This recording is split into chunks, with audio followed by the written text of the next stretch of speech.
Caras conjuradas e caros conjurados, é um prazer entrar no 1º de dezembro de 2022 com esta boa disposição e com esta celebração que, embora já vá um tanto longa, nos animou também com os extraordinários trabalhos que os estudantes da região nos apresentaram. Permitam que, incluídos nos conjurados, cumprimento o Sr. Presidente da Câmara de Arcos de Valdevez, o Dr. João Manuel Esteves, que cumprimente também a Real Associação de Viana do Castelo, em particular o seu Presidente, o Dr. José Aníbal Marinho, que me desencaminhou para estas paragens e que determinou com grande rigor e exigência a estrutura da palestra que preparei, mas que, para vos tranquilizar, quero desde já garantir que não ultrapassará a 1h30. Ao Sr. Presidente da Câmara de Valença, o meu querido amigo José Manuel Carpinteira, apenas agradecer a generosidade das suas palavras, porque a amizade, essa, conheço-a há muito e prezo-a inestimavelmente.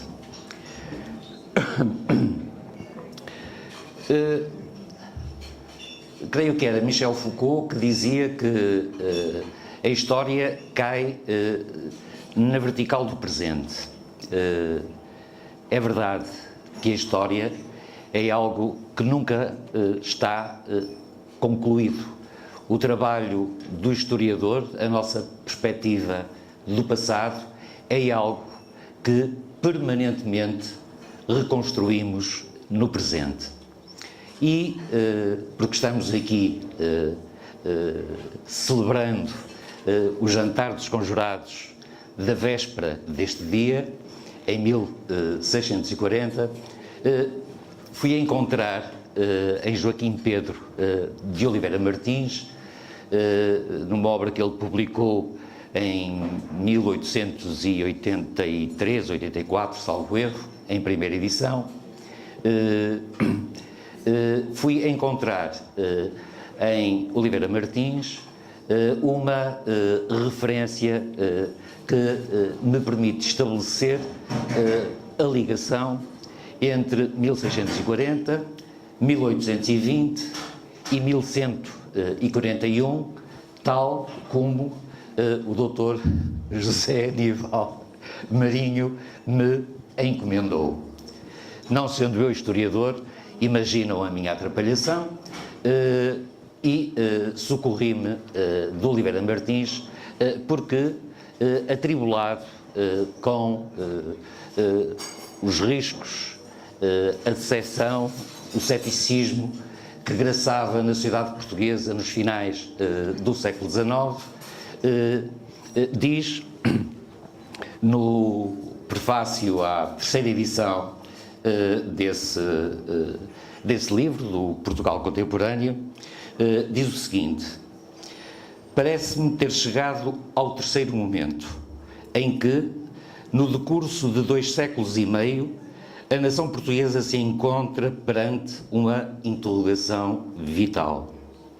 Há ou não há recursos bastantes para subsistir como povo autónomo? Ponto de interrogação.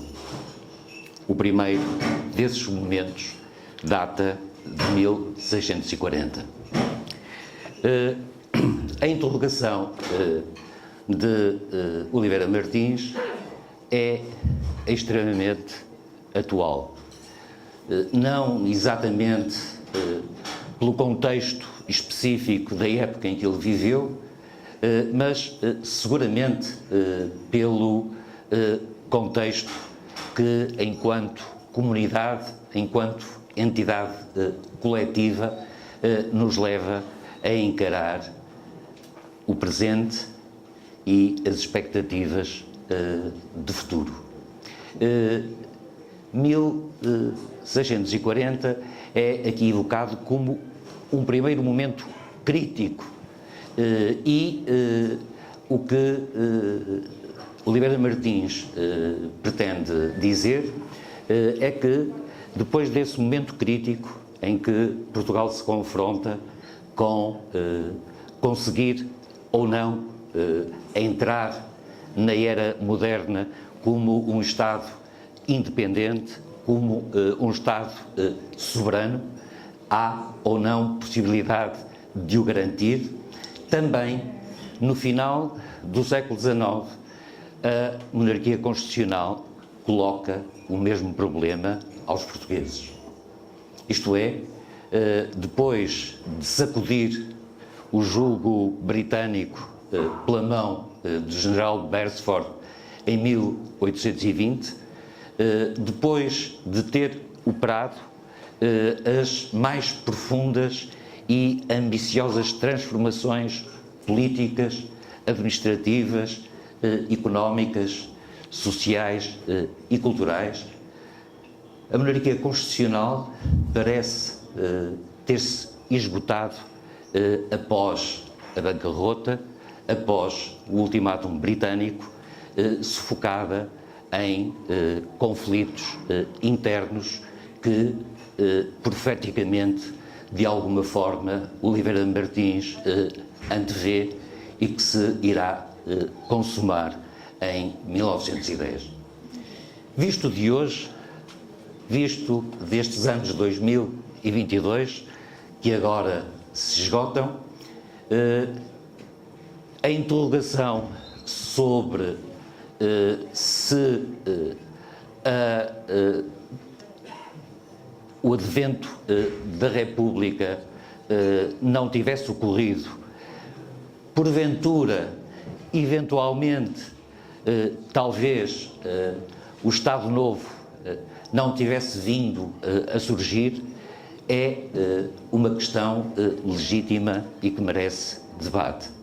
Porque, efetivamente, hoje, e não é por acaso que nos encontramos aqui a celebrar o 1º de dezembro de 1640, por iniciativa da Real Associação de Viana do Castelo, hoje, efetivamente, a grande questão, os dilemas que se nos colocam não passam pela oposição, pelo antagonismo do passado que opunha a República à monarquia.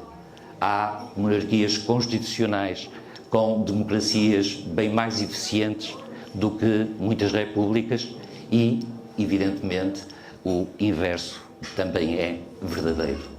Mas o que, fundamentalmente, 1640 nos trouxe foi precisamente a entrada numa era diferente.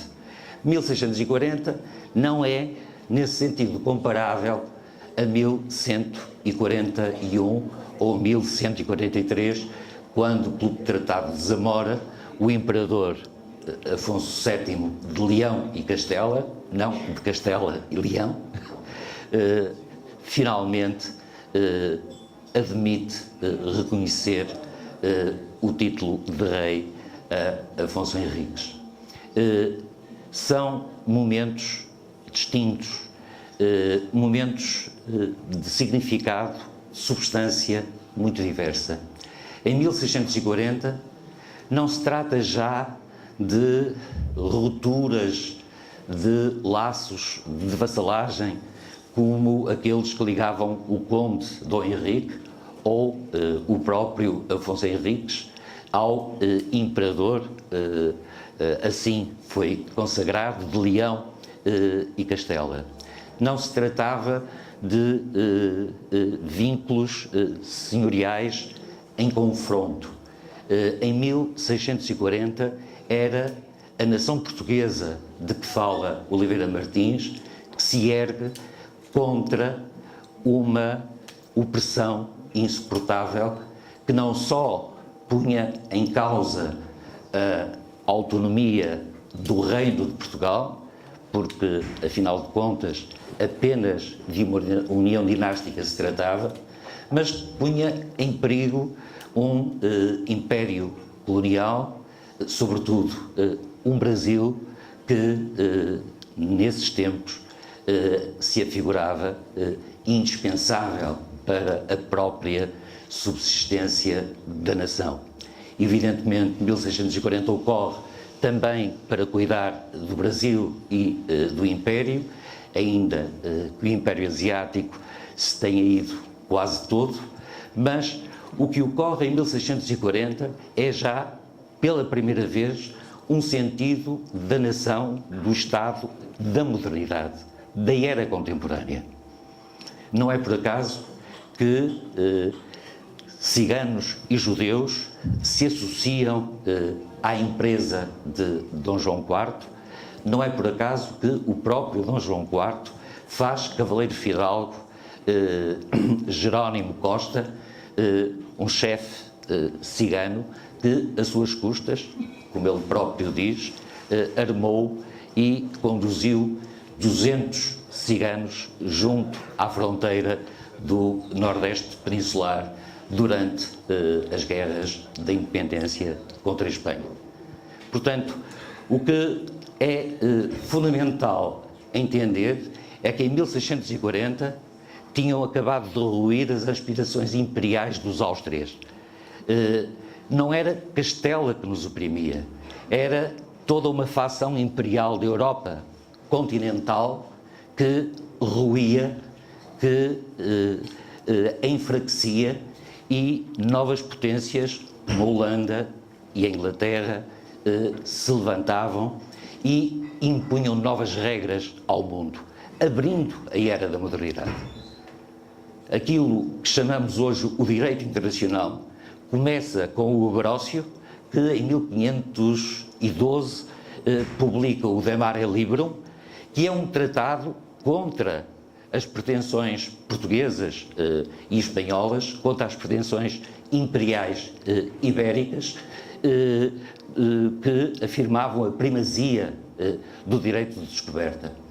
Com o Mare Liberum funda-se, inicia-se todo o direito internacional moderno e os Estados, enquanto entidades independentes e soberanas, emergem com o novo direito internacional, com uma nova concepção das relações entre povos, entre Estados, que, sem eliminar definitivamente, prolonga-se até ao final da Primeira Guerra Mundial, as ambições imperiais nesta Europa, porque a história é contraditória, avança lentamente, sem naturalmente eliminar essas ambições, vai mudar profundamente o nosso mundo, o nosso planeta e pôr fim àquilo que foram os impérios da primeira globalização. Os impérios ibéricos, o português e o castelhano. O que nos resta aqui de relevante para evocar aquilo que foi a magnífica ilustração que os jovens do distrito de Viana do Castelo aqui nos ofereceram. É que se em 1640 até hoje é a importância da independência nacional, da soberania dos Estados, que contra uma globalização uniformizadora, contra uma dependência crescente, que mina os próprios alicerces das nossas democracias,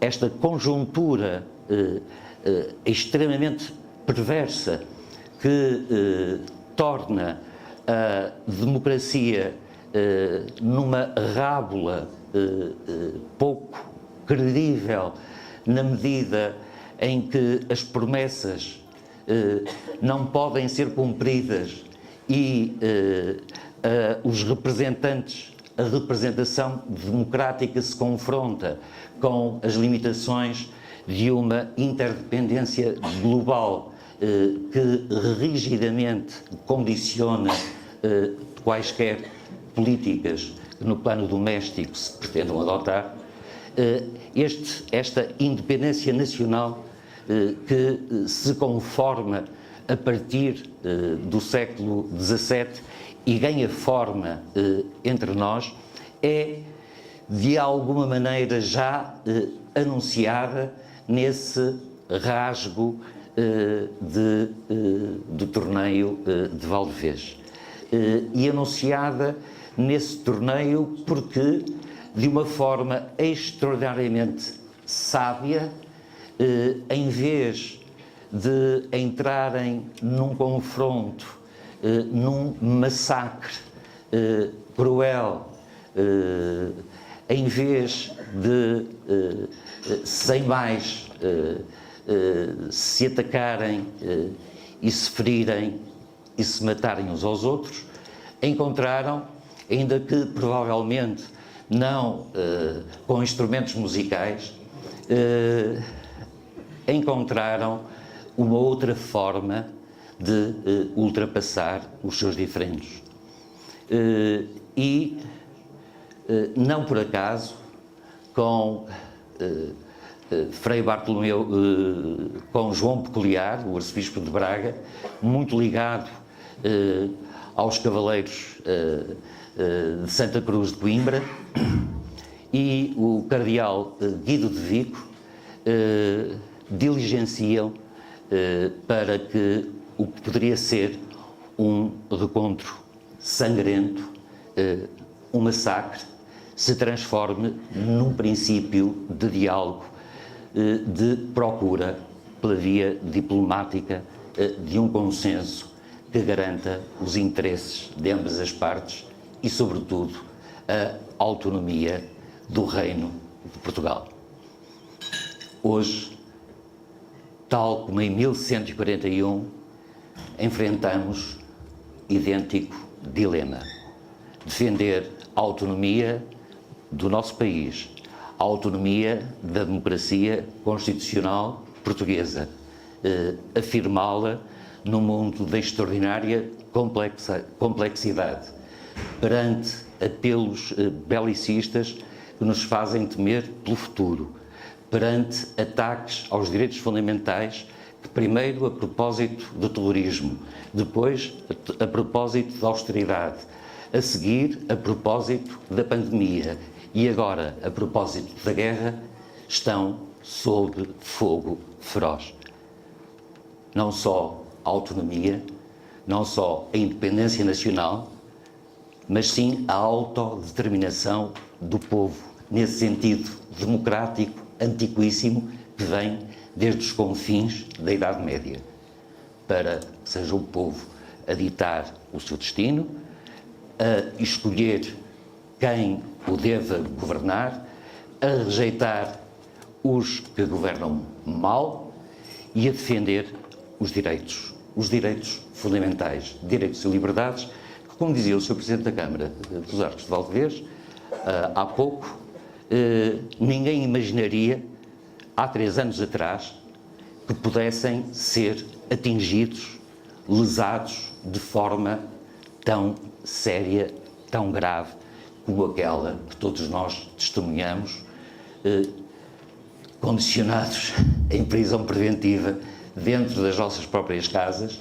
obrigados a cortar na convivência com os nossos amigos e vizinhos, condicionados a procedimentos clínicos e médicos que não imaginávamos que fosse possível que nos viessem a impor.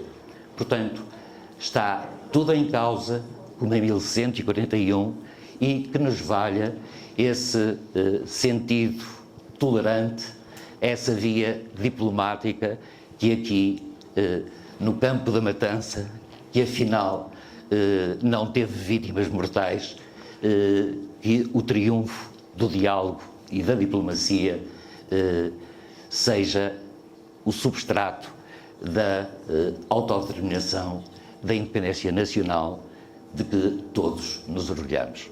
Muitos parabéns à Real Associação e muito obrigado por este jantar. É a primeira vez que faço uma palestra forçosamente abreviada à 1 da manhã. As minhas desculpas. Muito obrigado.